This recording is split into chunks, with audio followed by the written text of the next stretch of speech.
kunywa inzoga ni icyaha? bishobora kuba icyaha mu ruhande rumwe ntibe icyaha mu rundi ruhande. Rero ahubwo umuntu yakwibaza ngo inzoga ubwayo ni icyaha imbere yo kumenya ngo kunywa inzoga ni icyaha. Ubundi inzoga ubwayo ni icyaha? Ni icyaha se koko? Igisubizo naguha, inzoga ubwayo ntabwo ari icyaha. Ibyo yizera, ibyo yigishijwe abikora neza, anakora ibishoboka byose kugira ngo ataza gukora icyaha cyo kunywa inzoga nyinshi akagura n'icupa akarinywera mu rugo. Yego, kugira ngo yirinde kwangiza kwizera yagize cyangwa se imyizerere yakiriye. Ntabwo Imana izamwima ijuru kuko yanyweye nkeya. Reka tubyumvikaneho, dufite abantu banywa kuri iyo nzoga nkeya kandi muri ubwo buzima babayemo bakoreramo imirimo myiza inubahisha Imana kuruta iyo bamwe bakora kandi bagaragara ko bizeye kurusha abandi. Ukaba uyinywa muri rwa rugero rw'uko wabyitoje cyangwa se wabyigishijwe, ntibikubuze kubaha Imana. Ntago ndaguciraho iteka, ndaguhakaniye. Hari n'abakunda kuvuga ngo Yesu yatubuye vino mu bukwe bw'Ikana y'i Galilaya. Bamwe bati ni umutobe, abandi ngo ni inzoga. Ntabwo birayasobanuye iyo vino yari icyo kora ni vino.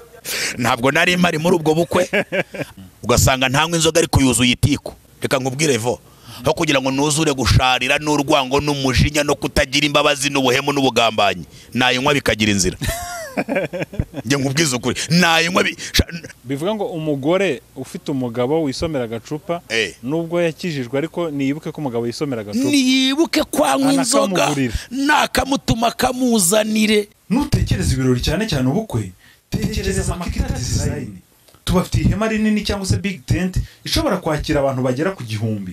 Tubakorera ndetse na decoration n'ibindi bigendanye n'ubukwe.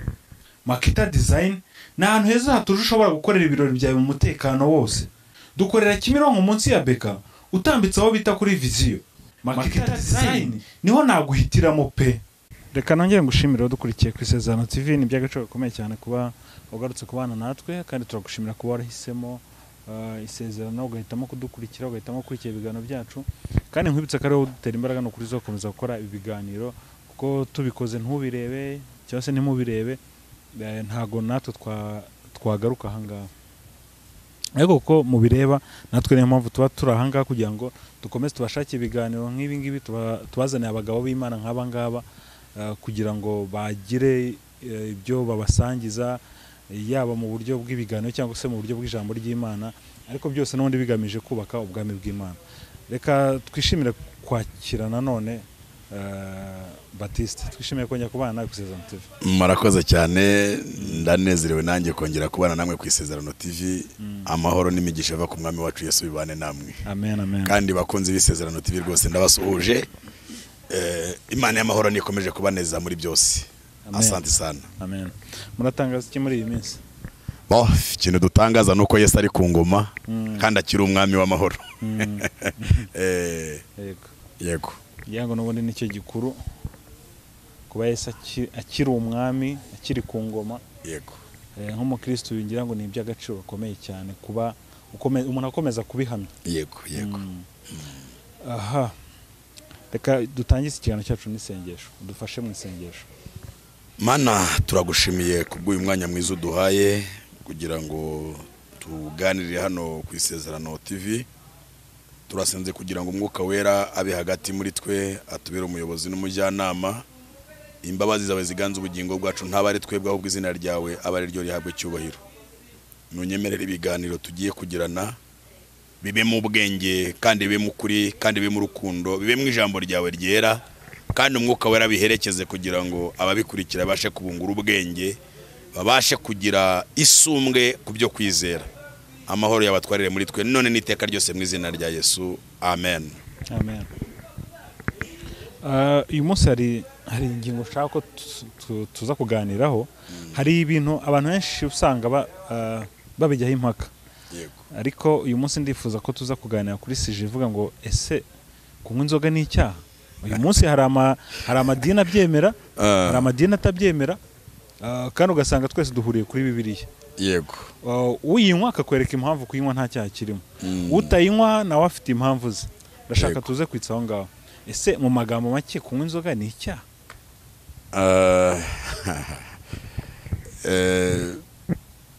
byaba icyaha bitewe n'uri kuyinywa. Nicyo gisubizo nago. Ntabwo nkonfirimye ko ari icyaha totaloma, bishobora kuba icyaha mu ruhande rumwe ntibe icyaha mu rundi ruhande. Yego. Okay, reka turebe noneho biba icyaha ryari, bireka kuba icyaha ryari. Urakoze cyane. Biba icyaha iyo yinyweye warayibujijwe, ntibiba icyaha uyu yinyweye bikureba nta rubanza rwayo ufite. Urugero rworoshye, kuba uri umupantekote, yego, bakaba batakwemera kunywa inzoga ukayinywa biba icyaha. Kuri uri umukatolike, bakaba batakubuza inzoga ukayinywa, nta cyaha kirimo. Ndavuga ko nta cyaha kirimo ku mukatolike wayinyweye kuko atayibujijwe, ariko bikaba icyaha ku mupantekote wayinyweye kandi yarayibujijwe. Kubera iki ukwemera ntago ari kumwe? Ndashaka gusobanura ibi bintu. Bibiliya ivuga ku nzoga mu buryo burambuye. Buriya hari urwego abantu, Pawulo yaravuze ngo byose turabyemererwa, ariko ibitugirira umumaro ntabwo ari byose. Umuhanga witwa Salomo yigeze abisobanuraho mu gitabo cy'imigani, avuga kuri vino. Ndatekereza ko abasomyi wenda ba Bibiliya babizi, kuko niwo murongo wenda kenshi na kenshi abantu benshi bireferaho batekereza kuri vino.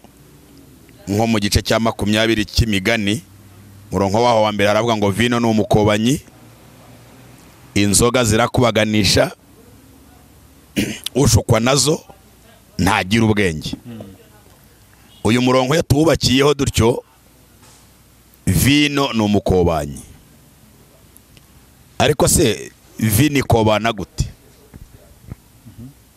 Nibwo twinjira mu isesengura ry'uburyo ikobanamo.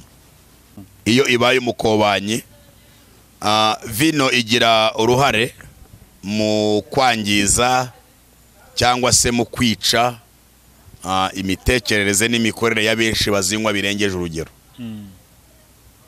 Impamvu mvuze birengeje urugero nuko akenshi na kenshi Bibiliya igenda igaragaza kunywa inzoga nyinshi. Bivuga ngo iyo zabaye nyinshi hari uburyo ziba zemewemo, ariko zitagomba kuba nyinshi. Iyo zabaye nyinshi bigahinduka icyaha. Hari urugero umuntu atagomba kurenza mbega? Hari urugero umuntu atakagombye kurenza, kuko nujya kugenzura muri Bibiliya uzajya usanga ngo abakwiriye kuba muri ntibakwiriye kuba bamenyereye inzoga nyinshi. Bivuga ngo Bibiliya ya focusinze ko hari abantu bazinywa bakarenza urugero, ariko hari n'abatagomba hari n'abagomba kunywa nkeya. Arimo n'amagambo amwe Pawulo yigeze akoresha kuri Timoteyo, amubwira ngo uhereye none ureke kunywa amazi, unywe vino nyakubwinda yawe kukurwaragura.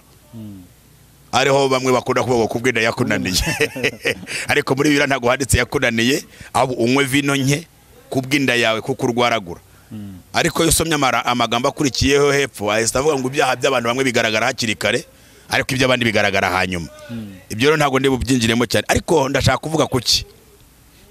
Niba vino ari umukobanyi, Petero wagiye kwandika aravuze ngo muzinira abakobanyi bakobana, hari n'abakobanyi b'abantu batari inzoga. Rero ikintu cyose gishobora kuba abantu birinda inzoga, birinde n'abantu b'abakobanyi bakobana babinyurira mu magambo, bikabatera gukora ibindi byaha. Rero ahubwo umuntu yakwibaza ngo inzoga ubwayo ni icyaha, mbere yo kumenya ngo kunywa inzoga ni icyaha. Ubundi inzoga ubwayo ni icyaha? Ni icyaha se koko? Igisubizo naguha, inzoga ubwayo ntabwo ari icyaha.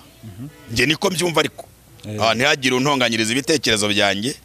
Inzoga iteretse hariya mu icupa, ibe wine, ibe rikeri, ibe Jameson, ibe ubwoko bw'inzoga iyo ari yo yose iteretse hariya mu icupa, ntabwo ari icyaha. Icyaha kigira uyinywa atayemerewe. Sinzi niba bitewe n'aya myemerere twa yego. None se umuntu ashobora guhita yibaza, hari imyemerere y'idini runaka izatuma umuntu ajya mu ijuru, iyo mu yindi dini ntizatuma ujya mu ijuru? Ahubwo iyo myemerere iteye ite? Iyo myemerere ituma abantu bayinywa ni imyemerere ituma abantu batayinywa ni iyi. Iyo myemerere ntabwo ibaho. Iyo dukurikije ijambo ry'Imana hari urwego umuntu yinjiramo akaba atakemerewe kunywa inzoga. Urwego hari inzego abantu binjiramo z'imikirizwa z'agakiza akaba atakemerewe kunywa kuri vino, atakemerewe kunywa inzoga. Ubwo iyo myemerere ni ya guse urwo rwego n'uruhe? Yego, wenda tuvuge en general mu buzima busanzwe muri rusange, umuntu wese waremwe atarahura no kwizera kumubuza kunywa inzoga. Iyo anyweye inzoga nta cyaha bakoze, agira icyaha yo yasinze. Ndabisubiramo neruye.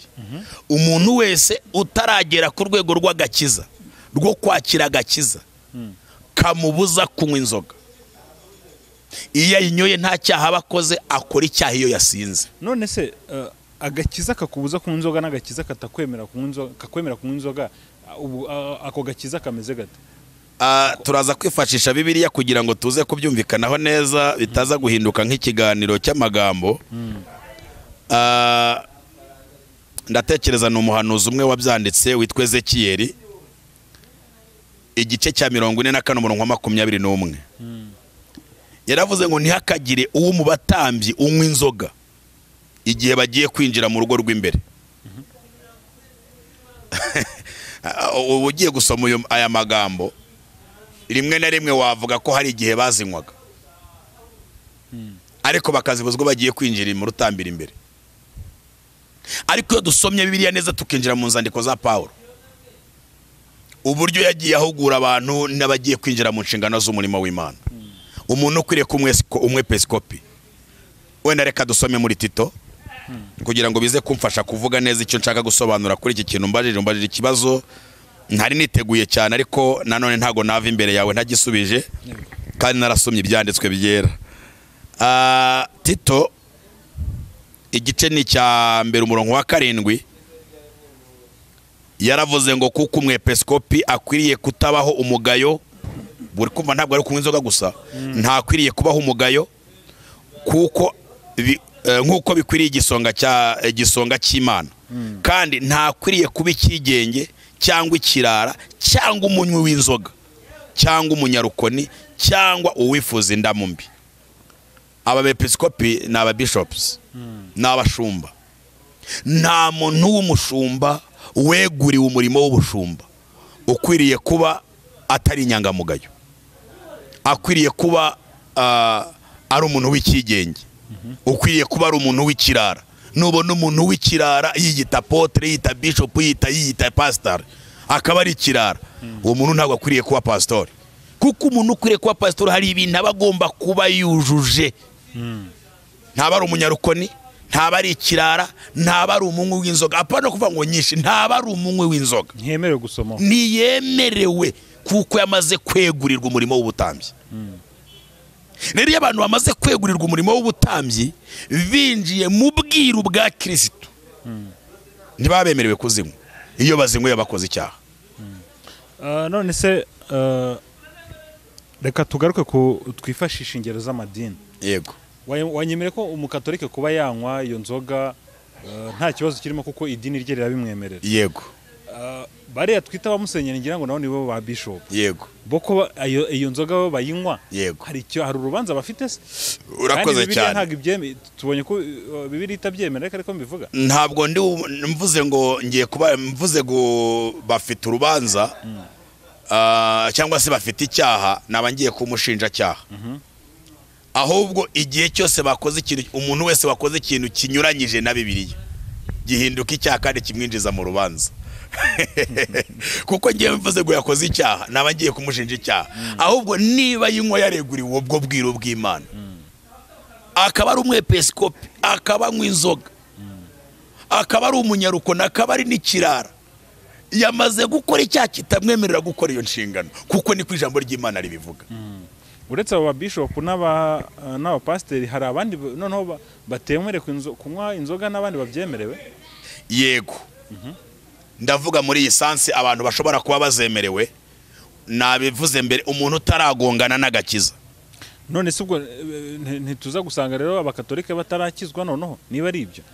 Reka twere kuvuga katolike ngo twinjire indipu y'idini, ntabwo nshaka kwinjira mu idini. zari ingero ndimo kwifashisha. Urwo rugero gukizwa n'iki? Ni ukwakira Yesu nk'umwami n'umukiza w'ubugingo bwawe. Iyo umaze kwakira Kristo nk'umwami n'umukiza w'ubugingo bwawe, nuko wizera Kristo ukakira ubwo buntu yakugiriye. Ubwo buntu rero ni ubwa bose, ariko bukagira imbaraga ku babwakiriye. Iyo wabwakiriye hari ibyo bukubuza, iyo wabwakiriye hari ibyo bitakwemerera.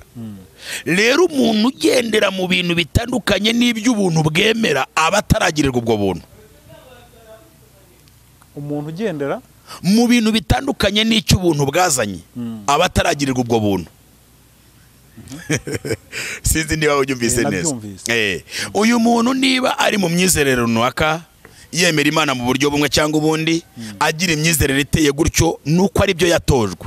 Ubwo buntu bwo gusobanukirwa Kristo n'ubuntu yagize n'imbabazi yatanze kuri buri cyaha cyose cyaje mu isi, uwo muntu ubwo buntu ntabwo arabugirirwa. Ahubwo dukomeze tuvuge Yesu neza kugira ngo uwo muntu nawe agirirwe ubwo buntu. Niyo mpamvu muri bivuze ngo numara kumwemera nk'umukiza wawe, uhamye mu bandi ibyo yagukoreye, usabe n'Imana bahishurirwe Yesu, bahabwa ubwo buntu nawe wahawe. Sinzi niba wenda uraza kudusobanura neza, kuko ngiye ntago ndaba convince ukuntu umuntu umwe ashobora kwemererwa kunywa inzoga undi akemera, kandi abo bantu bose bakitwa abagenzi bajya mu ijuru. Ntabwo bari abagenzi bari kujya hamwe. Nuvuga ngo ntago bajya hamwe. Ntago bari kujya hamwe. Kuki bititwa icyaha rero? Kuki bititwa icyaha? Bibi icyaha kibi icyaha ryari? Iyo ukiza ukagikora. Ariko noneho nawe watubwiye ko hari abemerewe kuzinywa kandi nabo barajya mu ijuru. Abantu bemerewe kuzinywa ni abatarabimenya ko ari icyaha bitewe nuko batarinjira muri ako gakiza. Ariko abantu se nuvuga ngo ntago twabita ko ari abagenzi bajya mu ijuru rero. Uwamaze kugera muri kategori yabo ngabo ntubikora. Kuko reka wenda tuvuge muri yisansi. Hari ubuzima rusange bw'abantu. Erega twibuka ko ubutumwa bwiza buje vuba, butugezeho vuba. Hari aho bwatangiriye natwe biri kugenda butugeraho. Nujya kugenzura uzasanga nko mu gihugu cyacu ibisekuruza by'agakiza bitarengeje imyaka 150. Sibyo? Wenda hano mu gihugu cy'iwacu mu myaka 150 urasanga wenda nta umuntu wari ufite iyo myaka 150, ariko urasanga hari abafite 100, hari abari muri za 80. Duspose ko abo bantu bafite ibisekuruza byabo bagiye bakira naho ubutumwa bugende buzira, kandi uko ubutumwa bwakiriwe babutwaye uko nguko buje bitewe n'ababuzanye. Ariko hari icyo Bibiliya ivuga. Wenda reka nze nguha urugero ndibuze kuguha, nuko wenda reka twifashishe uyu murongo kugira ngo bize ko kudufasha kumva neza. Petero yaranditse ngo mu gice cya mbere umurongo wa 4, Petero wa mbere igice cya 4 umurongo wa 3, yaravuze ngo kuko igihe cyashize cyari gihagije gukora ibyo abapagani bakunda gukora. Abapagani ni bande? N'abantu bataragirirwa ubwo buntu bwa Yesu, batarakira kuri izo mbabazi, ariko bafite uburyo bizera n'ibyo bizera, no kugira ingeso z'isoni nke n'izo kurarikira, no kunywa inzoga nyinshi, no kugira ibiganiro bibi. Kubera iki bashyizemo inzoga nyinshi? Ariko Baptiste, ngiye niba ndimo kukumva neza, ntago urangiza yaho nshaka. Yego. Kuko kunandira umuranyereka ko kunywa inzoga nta kibazo kirimo, ariko kanyereka ko umuntu wanyweye inzoga atajya mu ijuru. Ndakwereka impande zombi. Kunywa inzoga nta kibazo kirimo iyo byemerewe. Ninde ubyemerewe ninde utabyemerewe, nawe tugomba kubimenya. Ikibazo uri kunyereka ko ari umuntu utabyemerewe, icyo gihe si umugenzi ujya mu ijuru. Yego. None se reka dufate na kurundi rugero, dufate nk'urugero rw'ubusambanyi. Yego. Ku muntu wakijijwe arabizi ko gusambana ari icyaha. Yego. Ariko ku muntu utarakijijwe, yego, arabizi ko avuga ko gusambana ni uburyo bwo kwishimisha. Bwo kwishimisha. Urakoze cyane. Ntago bivuga ko ari icyaha. Wabifata nk'uburyo bwo kwishimisha. None se tugiye tuvuga ko ubusambanyi atari icyaha kuko hari ababwemerewe hari n'abatabwemerewe. Uvuze ikibazo cyiza cyane. Ibi bicyaha iyo umaze kumenya ububi bwabyo. Kubera ko mu byanditswe byera harimo itegeko rivuga ngo ntugasambane. Mu gihe cyamaze kuba itegeko iyo ugikoze aba ari icyaha. Waba wizera cyangwa utizera wamaze kumenya iryo tegeko. Iyo ugikoze aba ari icyaha. Wenda tuze kubyumva neza. Ngaruka kuri iki kintu icyaha umuntu akora atarakimenya. Cyangwa se ibintu abantu babamo. Icyo nashatse kuvuga ko mutere si ugufavoriza abantu banywa inzoga. Ngo mbemerere ngo nibazinywe. Biravuga ngo niyo banyweye nyinshi ni ibibazo. Ariko se tubacira imanza. Aho niho mfite ikibazo rero. Tubacira imanza kuko bazinyoye. Njyeho ndimo kwibaza. None ko bataragera ku rwego rwanjye mbacira imanza kubera iki? Kuko aho ngaho urimo kunyereka ko ikibazo ari kunywa inzoga nyinshi. Ariko uwanyweye gake nawe ukanyereka ko bibaye ikibazo. Kandi ukambwira ko atari icyaha. Niho abantu nshaka kugira ngo dusobanukirwe. Turebe se ku muntu wanyweye inzoga nyinshi, umuntu wanyweye inzoga nkeya, muri abo bantu noneho ari ibyo wagera ukavuga ko n'uwanyweye gake nawe ashatse yakwinywera nyinshi rero. Kuko nubundi nawe si umugenzi ujya mu ijuru nubundi. Wenda reka tujye mu buryo bwa discipline. Tubone twinjire mu iyobokamana. Mu buryo bwa discipline umuntu wese aba akijijwe cyangwa adakijijwe iyo yanyweye inzoga nyinshi zigira ingaruka. Ku mitekerereze ye, aho turabyemeranya rwose. Ku mibereho ye, yewe no ku muryango we. Ndetse no muri societe. Yego. Ariko niba uyu muntu atanywa inzoga nyinshi akaba anywa inzoga nke. Yego? Yego. Kandi ntabwo aragirirwa ubuntu nk'ubwo nagiriwe ngo abe yinjiye mu gakiza nk'ako mfite ku gipimo cyo mfite, ni gute ndi bumucira imanza ko yakoze amahano kuko yazinyoye? No se pastor dako Baptiste, icyaha cyitwa icyaha ryari? Ikintu cyitwa icyaha ryari? Iyo ugikoze ukizi. Iyo ugikoze ukizi. Yego. Ari ibyo rero ndumva nta muntu wakabaye yemerewe kuba yanasomaho ku nzoga.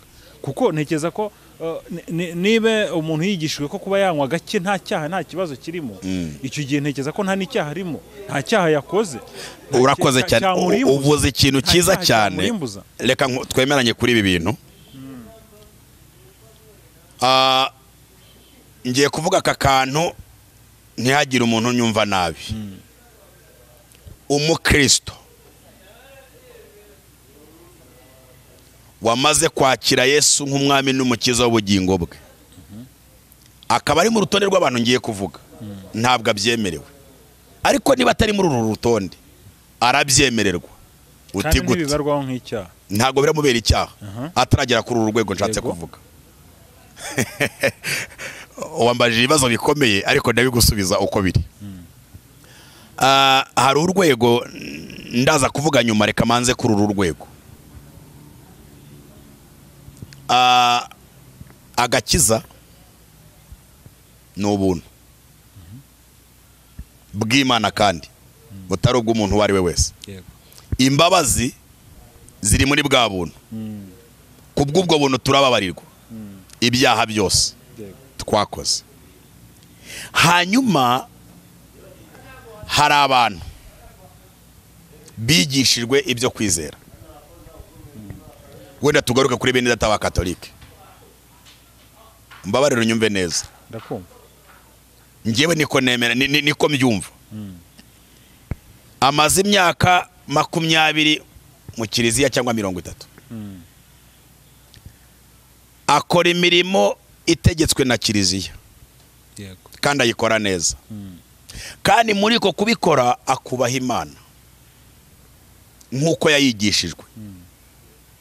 Tugendanemo neza. Turi kumwe rwose. Icya gatatu, ntanywa inzoga nyinshi. Yisomera gake karyama. Wenda tuguguha urugero rutoya. Anywa inzoga iri ku rugero yumva umubiri ukeneye, ntabangamiye umuryango, ntabangamiye umwana, ntabangamiye sosiyete, ntabangamiye leta, ntabangamiye kiliziya, ndamucira urubanza nshingiye kuki? Ibyo yizera, ibyo yigishijwe abikora neza. Kuko kwizera kwe naho kumugarukiriza, ni nacyo gipimo cy'imyizerere afite. Anakora ibishoboka byose kugira ngo ataza gukora icyaha cyo kunywa inzoga nyinshi akagura n'icupa akarinywera mu rugo. Yego, kugira ngo yirinde kwangiza kwizera yagize cyangwa se imyizerere yakiriye. Ntabwo Imana izamwima ijuru kuko yanyweye nkeya, kuko yasomyeho. Never, nge nabihakana kandi nivuye inyuma. Kuko kwizera kwe n'imyigishirize yigishijwe niko yamwigishije, kandi tukabwirwa ngo buri muntu mu itorero abo wejejwe muri ryo. Turabyemeranya?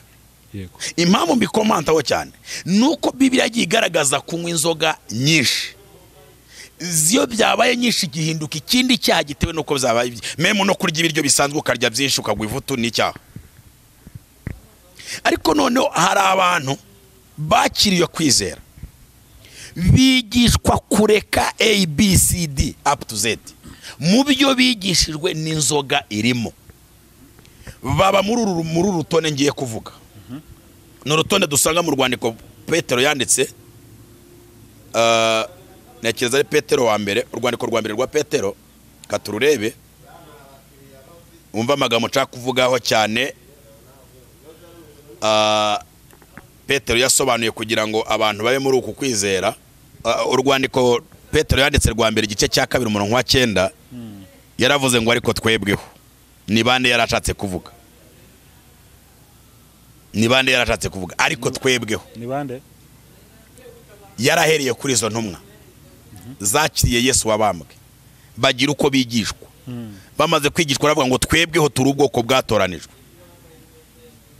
Umva abantu Yego. babujijwe kandi bigoye ko babikora, ariko twebweho turi ubwoko bwatoranirijwe, abatambyi b'ubwami, ishyanga ryera, n'abantu Imana yaronse kugira ngo mwamamaze ishimwe ry'iyabahamagaye, ikabakura mu mwijima ikabageza mu mucyo uwayo witangaza. Iyo ukomeje ku murongo wa 10 haravuga ngo kera ntimwari ubwoko, ariko none muri ubwoko bw'Imana. Kera ntimwari muri akababarirwa, ariko ubu none mwarababariwe. Aba bantu rero bamaze kwinjira muri iyi kategori iyo kuba abatambyi b'ubwami bw'Imana, ntibemerewe gukora bya bindi byose twavuze. Abamaze kwegurirwa uyu murimo bakaba bazi neza ko batoranirijwe kuba abatambyi b'ubwami bwande bwa Kristo. Bakaba ari ishyanga ryera, akaba ari abantu Imana yarose ngo bamamaze ishimwe ryagize gute ryiyabahamagaye. Bibiliya ibabuza kunywa inzoga.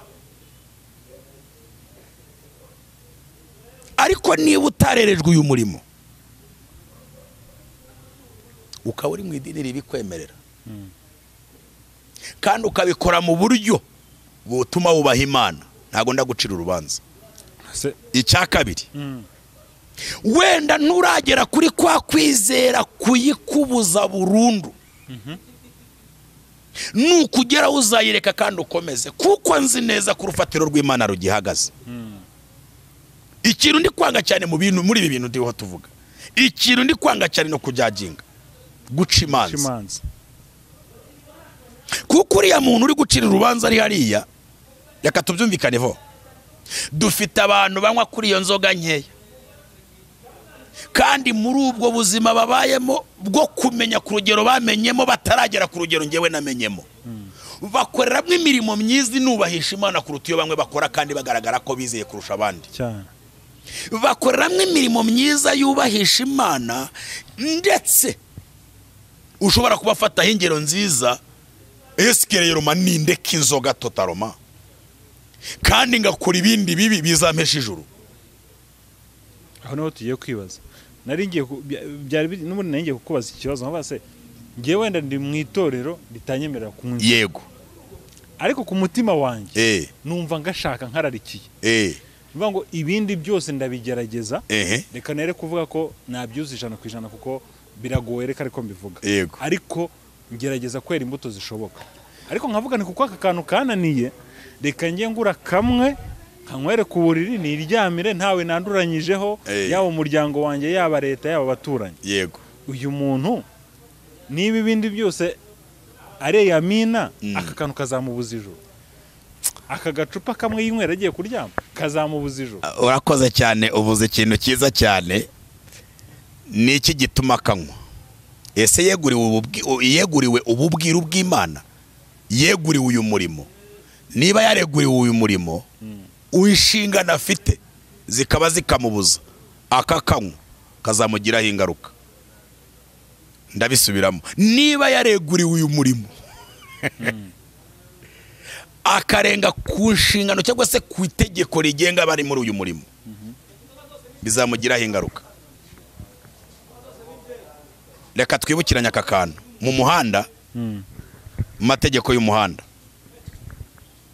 icyapa cya 60 cyangwa cya 80 mu muhanda ni icyaha iyo urengeje uwo muvuduko bikubera icyaha bibi icyaha ryari iyo urengeje iyo 80 cyangwa 60 urakoze cyane nshatse kuvuga iki rero hari amategeko ari hariya yubahirije nta cyaha ukora nta nunabikuryoza ariko iyo yadeviye bikubera icyaha bivuze ngo bitewe naho ubarizwa cyangwa se aho usengera idini urimo kimwe aho gishobora kukurimbuza wabura ahandi ntikikurimbuza reka ze tuvuga ibintu tunavyeruri reka ngurugero ruto muri ADPR ADPR ni itorero rifite discipline yego ibuza abagore kudefiriza no kwambara ipantaro ariko se kwambara ipantaro ni icyaha iyo pantaro izamurimbuza nayambara nabo umwadepera akambara ipantaro kubera ko yinjiye muri society mu muryango washyizeho amabwiriza n'amategeko uvuga ngo umuntu uba muri iyi society ntiyemerwa kwambara ipantaro niyambara ipantaro azaba acumuye ku itorero acumura no ku Mana kuko y'ibintu byamaze kwemeranywa n'abantu bigahinduka itegeko n'Imana ibishimangira ko ari ukuri iyo cyane cyane ibyo bikorwa byakozwe mu buryo bwo kugira ngo abantu bizere kabiri umwadeperi uzadefiriza ari muri ADPR agakubitamo agaplante agakubitamo akadefiriza azaba yakoze icyaha imbere y'Imana n'imbere y'itorero kuko itorero yinjiyemo cyangwa sabamo rifite amabwiriza mubuza kudefiriza kandi barayemeranije imbere y'Imana nuko bateye n'Imana yije gusura umwadeperi imusurira mu kanzu ndende imusurira mu musatsi udadefirije naturel imusurira mu ndangagaciro z'itorero abamo iyo yazedeviye aba yadeviye gukiranuka kuko muri iryo torero n'imbere y'Imana kuko yabyemeye yanabirahiriye ko azagenda ku mabwiriza yabyo n'itegeko rya gisirikare muntu yo yizi ku gisirikare akakinjiramo amategeko agenga umusirikari iyo yadeviye agira gute arahanwa rero ariko birabujijwe buranishyano ryaba rikomeye kugira ngo umwadeperi arebera umuntu wese mu ishusho y'umwadeperi aho se kari usanga tugira ikibazo umuntu akumva ko agakiza agomba kukarebera mu myemerere ye niba ari umwadeperi akumva ko kuba utambarije ipigera ku birenge ari ikibazo kuba wadefirije byabaye ikibazo kuba wowe wasomye ku kayoga byabaye icyaha aha rero tuzanye kuri ikintu kugira ngo twirinde guca imanza kuko niba mu muryango mbamo wa ADPR hari ibintu mbuza kandi nkaba narabyemeye kubireka ngomba kubyubahiriza uko byakabaye kugira ngo nkiranuke ku itorero nkiranuke no ku Mana niba ku ruhande abandi bari mu itorero ribahesha uburenganzira bwo kudefiriza none se cyabakoze nikiye kubwiza bw'umugore ari umusatsi we niko Bibiliya ivuga niko Petero yanditse ibwiza bw'umugore ni umusatsi we noneho n'ijambo ry'Imana Pawulo ari gutanga inama uko abagore bakwiye kwifata mu rusengero. Yaravuze ngo iyo umugore asenga cyangwa ahanura, niba ari gusenga cyangwa ari guhanura, natwikira umusatsi we. Noneho niba atabikoze niyikemuze. Niko Bibiliya ivuga. Kubikemuza no kugira gute, ni kwa kuwugabanya. Bya bintu usanga kenshi mu barakore ba DP. Kura kuwikemuza biri muri Bibiliya. Ariko ubwiza bw'umugore n'umusatsi we biri muri Bibiliya. Niba uri mu itorero ryafashe discipline imwe yo kwikemuza, ikemuze ubihagarareho. Ariko none yafashe discipline yo kutuganya umusatsi we kuko n'ubwiza bwe yajya guhanura akawutwikira. Icyaha yakoze ni iki? None se Baptiste turimo ndatunasoza, reka nkubaze ikibazo, nkubaze nti agakiza tugashakire. Tubonye ko katari muri izo nzoga, ntikari muri iyo kanzu, ntikari wo muri uwo musatsi, tugashakire. Agakiza kabonerwa muri Kristo wenyine. Niwe nzira, ni nawe kuri, ni nawe bugingo buhoraho. Iyo wamaze kumwakira, fata discipline imwe uhisemo kugenderamo, ariko ntikubuze gukiranuka muri buri kimwe cyose. Twemeranye ko umukatolike wabikoze neza nkuko kiliziya ibimutegeka. Erega uzabaze neza na kiliziya ntabwo itegeka abantu gusinda. Ntabwo ibyemera. Ntibabuza kunywa inzoga, ariko niba hano uburenganzira bwo gusinda. Oya, no mu muco uretse na kiliziya. Kandi no mu muco na leta. Na leta nijoro ifata abasinzi, gutwara inzoga gutwara imodoka wasinze ni icyaha gihanwa n'amategeko noneho ya polisi y'u Rwanda. Bivuga ngo inzoga rero sina nziza muri make. Inzoga iteretse ara nakubwiye ngo ntabwo ari ikibazo. Ikibazo kibuye uyinyoye, noneho ukayinywa ukarenza igipimo, bikugiraho ingaruka, haba mu buryo bw'umwuka, haba no mu buryo bw'umubiri. Ariko nanone ntabwo turabago ni 100% kandi ukiri mu buzima bubikwemerera. Ariko niba wamaze gutambuka urwo rwego rw'ubuzima bubikwemerera, ntabwo ndi bugucira urubanza, kuko wenda urugero wanciriye urubanza nkiyinywa yaciye urubanza rw'ikinyoma, yanshize muri kategori y'abazarimbuka, ariko ubundi umwana w'ubugingo. Kandi igihe yandeberaga yanciriye urubanza. Rero tureka guca imanza, kuko no muri bariya bari hariya bakizinywa ndetse bakanasinda, Yesu aracyafitemo abashaka gukiza, kandi abafiteho umugambi, kandi icyo Imana yabaremeye bazakigeraho. Ariko kandi ntabwo dukwiriye kuba abacamanza ba buri muntu, kuko nutanyoye inzoga agakora ikindi cyaha ntabwo azabona ubugingo buhoraho. Bivuze ki rero? Twirinde kuba abacamanza, ahubwo turwane intambara. Niba ngewe ntazinywa, ni nerera imbuto zinywa kugira ngo nawe azazireke, abone icyiza cyo kutazinywa.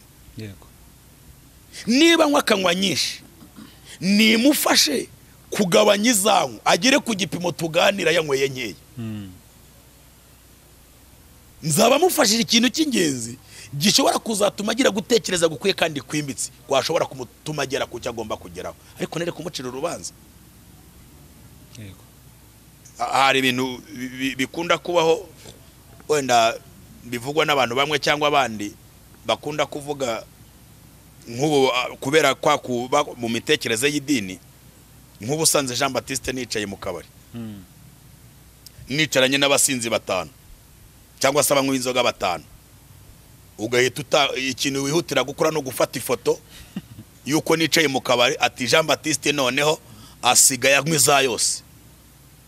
Ntumenye impamvu nahagiye, ntumenye icyo ndi gushaka kuri abo twicaranye, kandi aba bantu nagize inshuti baba pagani nibo Yesu ashaka. Kandi kugira ngo umenye ubutumwa bwiza nuko mbegera, ngashaka gusa nabo, sinywe za nzoga zabo, ariko nganire nabo kugeza ubwo banyisangamo.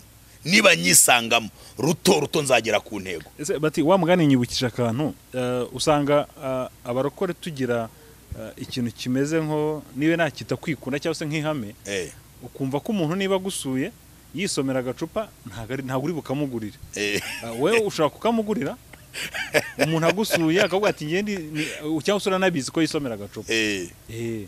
Mbo ansanzi wanjye mu rugo, yego, kandi mu rugo iwanjye ari urugo rwamaze kwerezwa umurimo w'ubutambyi, yego, ntabwo nayimugurira kubera ko ahagiye kuyinywera hamaze kwezwa, kandi ninjiye mu rwego rw'inshingano ya gitambyi ntihagera mu iyo nzoga, ntabwo nayimugurira. Icyo akora tubyemeranyeho, namwakiza icyo mfite, byaba ari na ngombwa nshaka kuba nanamugurira nkamuha amafaranga ujye kunywa icyo ushaka, nabimukorera. Kuyamuha akajya kuyigurira nabikora, ariko kuyimugurira iwanjye sinabikora. Icyo akora nanone nge ndavugisha ukuri nk'umukirisitu, n'uwabyumva niba yanabimbaraho icyaha azakimbareho, ndabikubwira muri iyi nzira. Uri umuyobozi nshaka kugira ngo tuganire, kandi ikintu mfite mu buzima bwanjye kugira ngo ngufashe kwakira Yesu, sinkurusha amafaranga, ariko nzi icyo ukunda, nshobora kuba nakikugurira, ariko ukanyemerera tukicarana tukaganira kugeza igihe nkugereje ku ntego yanjye. Ntabwo byakwitwa ruswa? Ntabwo ari ruswa, kuko nguhaye icyo ukunda, mbizi neza ko ari icyo ukunda. Kukikwima kandi ngukeneye, kandi hari icyo nshaka kuguha nanjye nkunda, naba nguhemukiye, mba nkubujije amahirwe yo kubona cya kindi mfite, kandi mbibujwe nuko ntaguhaye icyo wakundaga kugira ngo nanjye nkubone. Kandi ninkubona nzaba ngeze ku ntego ya Yesu.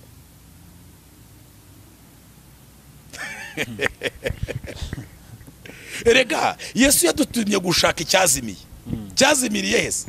None se kukira muntu usanzwe utayimugurira noneho kugira ngo ubone nuko wamubwiriza none iwawe? Nanjye ndi kukubwira ari umuntu, kuko uje umuyobozi gusa. N'urugero nari ntanze, uri n'inshuti yanjye cyangwa se uri umuntu ushaka kugira ngo ngufashe, kuba nakwishyura inzoga wanyoye nge nayishyura, nge nayishyura, ariko tukaganira nkagera ku cyo nshaka. Ariko waje wanjye mu rugo wakira ibyo nkwakije, kuko iwanjye ni iwanjye, harihariye, ni mu rugo rwanjye, ni mu buryo nahateguye ubwami. Niba hateguye ubwo bwami bw'Imana buhari, ntabwo waza kubuvogera.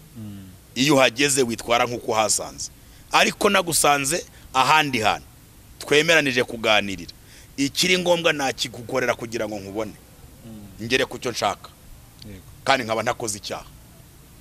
Kuko ibi kibazo hari amahame rimwe na rimwe twishyiriraho tutashyiriweho n'amatorero aratugenga, cyangwa se tutashyiriweho n'Imana, ashyirwaho n'ibitekerezo byacu, kubera gushaka gukabya gukiranuka kandi bitari n'ukuri. Murakoze. Yego. Reka ngushimire kubw'umwanya wawe wemeye kuduha, kandi no kuri Imana igumugisha ko buriya abadukurikiye nabo bazaduha ibitekerezo batubwire uko babyumvishe. Yego. Ni byiza ko abantu bakomeza kugenda basangira ibitekerezo kugira ngo nibyo twubaka abantu bose bisangemo. Ndabizi iki kiganiro kizarebwa n'abantu benshi kandi bazagitangaho comment nyinshi ku bigendanye n'agatama kuko gakundwa na benshi, ariko niba ukanywa wirenze urugero, nanone kandi niba utakanywa wicira urubanza uri kukanywa, mufashe kuva muri ubwo buzima, kuko rimwe na rimwe usanga abatazinywa ducira imanza bazinywa, tugasa n'abakatiye gihe no mukana atari twe dutanga ubwami. Ubwami butangwa na Kristo, ahubwo niba tubona arenze urugero tumufashe. Kandi cya kabiri, uwo maze guhamagarirwa, uwo maze kuba we si wari we, si nkwiye kumwitiranya nanjye, kuko dore ikintu gikunda kugora abantu nuko umuntu wamaze gukizwa uburyo yakijijwemo yifuza ko buri wese akizwa nkawe, kandi noneho yakijijwe mu idini, agira discipline y'iryo dini, kandi akabona ko agakiza undi muntu yagira uko asa nuko asa mu idini. Kandi agakiza ka Kristo ntabwo kaba nkuko dusa mu idini, kaba nkuko dusa mu mitima, kuko agakiza k'imbere mu mitima niko Kristo ashaka kugira ngo tugere ku rugero rukwiriye, kuko Kristo najya kuducira imanza azahera mu bibera mu mitima. Hanyuma ikibazo wigeze kumbaza utese umuntu agiye igurira akacupa akakanywera mu nzu, Bibiliya yaravuze ngo nuramaze kurarikira umugore ntasambane nawe, mwisi y'umwuka aba yamaze kuryamana nawe. Si byiza rero kurarikira ibintu bibi kandi hari ahandi hantu wageze hatabikwemerera. Tubyemeranye nk'ukuri, kunywa inzoga ni icyaha gikomeye ku muntu wamaze kwerezwa umurimo w'ubutambyi. Ariko umuntu utarerezwa uwo murimo, ataranakizwa ngo agere ku gipimo cyako gakiza, kuyinywa kwe sindamuciraho iteka. Sindamuciraho iteka niba anywa inzoga nke ntanywe nyinshi. Ntabwo yakoze ishyano. Ntabwo yakoze ishyano. N'abarya byinshi bakavutarara bikabatera ibibazo, bibazanira ibibazo. Usibye ko icyo tugomba kwemeranyaho, inzoga nimbi iyo uyihase ikugiraho ingaruka mbi cyane ndetse. Ariko rero niba twumvikane kuri iki kintu, niba warakijijwe ukamara guhamya ko inzoga ari icyaha utazayinywa, nuyinywa ni icyaha ndetse kibi kandi kizakurimbuza. Ariko niba warigishijwe ko atari icyaha, ukaba uyinywa muri rwa rugero rw'uko wabyitoje cyangwa se wabyigishijwe, nibikubuze kubaha Imana, ntago ndaguciraho iteka, ndaguhakaniye. Abaye icyo ndagihakanye, ntago ndagucira urubanza, kuko wenda hari igihe nawe uzagera muri rwa rugero nagezemo. Kandi nutarugeraho ukaba warabikoze neza nk'uko Kristo abisaba, ukabigendanamo neza, erega mbivuga se Ivo? Yego bivuga. Yohana yaje atarya kandi atanywa, baravuga ngo afite dayimoni. Yesu aje arya kandi anywa, baravuga ngo ni ikirura cy'umunywi w'inzoga, ni n'umunyenda nini, bamushinja ibyaha. Sibyo? Barabimushinjije. Yego. Rero na Yesu bamubonyeho icyaha kandi ntacyo yakoze. Kubera iyihe mpamvu? Yifuzaga gusangira n'abantu. Nusoma Bibiliya yagiye kwa Lewi. Kwa Lewi ni Matayo. Matayo yahamagaye inshuti ze kandi basangira ibyo basanzwe banywa, ariko celebratinga ko nawe yakiriye umwami Yesu. Bababwiriza ubutumwa, barizera. Abamaze kwizera bafata umwanzuro, uwo mwanzuro barawukurikiza. Hari n'abakunda kuvuga ngo Yesu yatubuye vino mu bukwe bw'Ikana y'i Galilaya. Bamwe bati ni umutobe, abandi ngo ni inzoga. Ntabwo Bibiliya yasobanuye iyo vino yari icyo kora, ni vino. Vino ariko ni inzoga, ni wine. Ntabwo nari mpari muri ubwo bukwe. Abavuga ko ari umutobe ni ibitekerezo byabo, abavuga ko ari wine ni ibitekerezo byabo, ariko ikiriho nuko gusinda ari icyaha kibi kuruta kunywa. Noneho ahubwo umuntu akavuza ati se hari uwanywa akigarura ntanywe cyane. Barahari. Banagira discipline. Hari n'abahari bazi kurya bakagira discipline, ariko hari n'abandi barya ukaba wabanyuza no mu misoto. Abo nabo bakoze icyaha. Rero icyo nshatse kuvuga kuri ibi, si uko nshyigikiye abanywi b'inzoga, hatagira n'ubyumva kumva ko hari wenda nanjye nyinywa ntayonywa, nta niyo nteganya kunywa. Ariko sinanze ko abantu baba bacamanza, ahubwo buri muntu mu itorero yezwe mu itorero rye nk'uko aririmo, kuko itorero rya Kristo ryo ni rimwe, mu madini ataramwe, mu mahanga ataramwe. Icy'ingenzi ni uko umuntu akora ibyo agomba gukora kugira ngo azaraga ubwami bw'Imana, kuko dufite n'abandi bakora n'imirimo myiza ihesha abandi amahoro kandi banyoye, bakanywa ka kandi kabo gake, bagakora ibyiza kuruta babandi batasomyeho na gake. Ugasanga ntanywa inzoga ariko yuzuye itiko, yuzuye ubugome, yuzuye gusharira, yuzuye urwango. Reka nkubwire Ivo, aho kugira ngo nuzure gusharira n'urwango n'umujinya no kutagira imbabazi n'ubuhemu n'ubugambanyi, nayinywa bikagira inzira. Nge nkubwiza ukuri, nayinywa reka nkubwiza ukuri, nanyoye gake, ariko ntaregura uriya murimo. Umurimo neguriwe ntunyemerera kuyinywa, ariko ntarawegura, nanywa gake kuruta ko nagira ubugome n'umujinya n'inzangano zidashira kandi naramaramaje ntanasomaho. Yego. Ubwo nshatse kuvuga iki? Nshatse kuvuga abantu berure niba barahisemo gukurikira Kristo, bamukurikire nk'uko ari, bezwe nk'uko bikwiriye abejerwe. Noneho n'ababandi ducira imanza tuberera imbuto zituma bahinduka. Aho niwe usanga abagore bafite abagabo badakirijwe, yanga kumuhaka, yangwa aramunukira, nyamara nawe yari nkawe atarakizwa.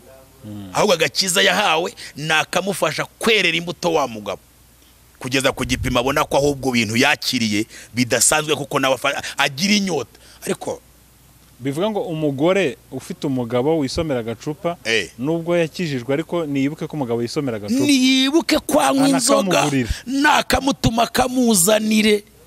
Reka mbabwize ukuri, kwera imbuto ku mugabo mwashakanye ataranywa umunywa mwembi, wamara kugira amahirwe ugakizwa, numufashe kumwerera imbuto ngo nawe akizwe, ntacyo umumariye, ntacyo waba umumariye. Mufashe, kandi kumufasha ni ukumugandukira.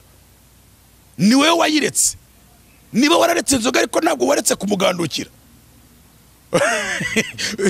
Wararetse inzoga ntiwaretse kugandukira umugabo. Mugandukire, umwerera imbuto kugera ku gipima reba za mbuto zawe, akavuga ati umugore wanjye ndamubangamira. Ahubwo atangire kumva yigaya, yiga ukuntu mwajya ku rugero rumwe. Uzaba wikoreye ikintu cyiza kandi nawe ukimukoreye. Natwe abantu bakirijwe bari kutwumva batanywa inzoga, twere gucira imanza bari kuzinywa, ahubwo nituberera imbuto zituma bazireka.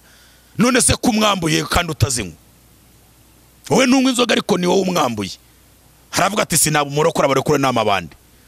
Ni wowe ufite amatiku, ni wowe uratongana iruhande rwe, ni nawe mujyanama wawe, ni ugisha inama y'ukuntu bigenza. We yasinze ntiwasinze, wasenze. Uzumva byavamo. Mwerera imbuto, nasanga kagakiza kawe no kuzireka byarakugiriye umumaro, nawe azakwigana. Tubikitegerezo cy'abandi rero. Gusa tubizirikane ko abantu banywa inzoga barerejwe umurimo w'ubutambyi ni icyaha ndetse gikomeye. Kuko Bibiliya yaravuze mu rwandiko Paulo yandikiye Timoteyo, yaravuze ngo abantu bagiye kurobanurwa ku nshingano runaka, ntabwo agomba kumunywa inzoga, ntabwo agomba kumunyarukoni, ntabwo agomba kubakora. Hari ibintu bibuzwa abantu bagiye kwinjira mu nshingano. Ariko niba twaramaze kwerezwa ubwami bw'Imana, turi abatambye b'ubwami bwa Kristo, hari ibintu tugomba kuzira burundu, tukabyibagirwa ko binabaho, kuko ubwami twinjiyemo butabitwemerera. Ariko niba turi kubona abakiriyo ntabwo bari berejwe uwo murimo. Mu gihugu perezida n'umwe, ntabwo ari abaperezida bose, ntabwo abantu bose bazitwara nka perezida. Perezida hari uko agenda, hari n'uko akorerwa protokole, ntabwo buri muturage wese azayikorerwa, nta nubwo azashaka kuyikorerwa ngo bimukundire. Niba hari aberejwe ubwo bwami bagende nk'uko ubwo bwami bubategeka, ariko n'abatarejwe ubwo bwami baganduke mu nshingano zabo, bitware nk'uko bikwiriye ubutumwa bwiza bwa Kristo. Niba uyinywa winywa nyinshi, niba uyinywa wisinda ngo na polisi kwandikire, niba uyinywa wisinda ngo urwane, niba uyinywa wihemukira abavandimwe, wagize na discipline kuyunywa, bizagufasha nuko wagera ku rugero rukwiriye igihagararo cya Kristo. Imana ibaho umugisha. Amen. Baptiste, reka ngushimire ko wemeye kwitabira ikiganiro cyacu. Nagushimira, nshimire n'abari badukurikiye, ariko mbibutse ko hari cyane bashobora kugukurikiraho umunsi ku munsi. Yego. Wayitwibutse ku munsi rero abakunzi banje mu nkurikirana kuri Urakenewe TV. Urakenewe TV ni channel yanyu ibaho ubutumwa bwiza bukiza, ibaho ijambo ry'Imana, kandi dufite ikiganiro kiza kiryoshye kuri kutavugwa. Mu gikurikire mu kuri kutavugwa haraho muzagira muzasanga nibi twabivuze twongeye kubigarukaho. Mu kuri kutavugwa turashaka kuvuga ibintu byose. Turi mu bantu Imana ihamagaye kugira ngo tubwize abantu kuri kwagiye guhishwa. Turi gusobanura ijambo ry'Imana nk'uko riri. Mujye kuri channel ya Urakenewe TV, kandi muzagenda muhasanga byinshi. Ndabizi ko na channel bayipininga ku kiganiro cya tumaze gukora, murakomeza kugenda muyibonaho, kandi hari ibintu byinshi by'ubwenge mu bikurikire, muzahererwa mu mugisha mu izina rya Yesu. Amen. Reka ngushimire nawe rero dukurikiye ibiganiro byacu byo birakomeza. Shalom. Shalom.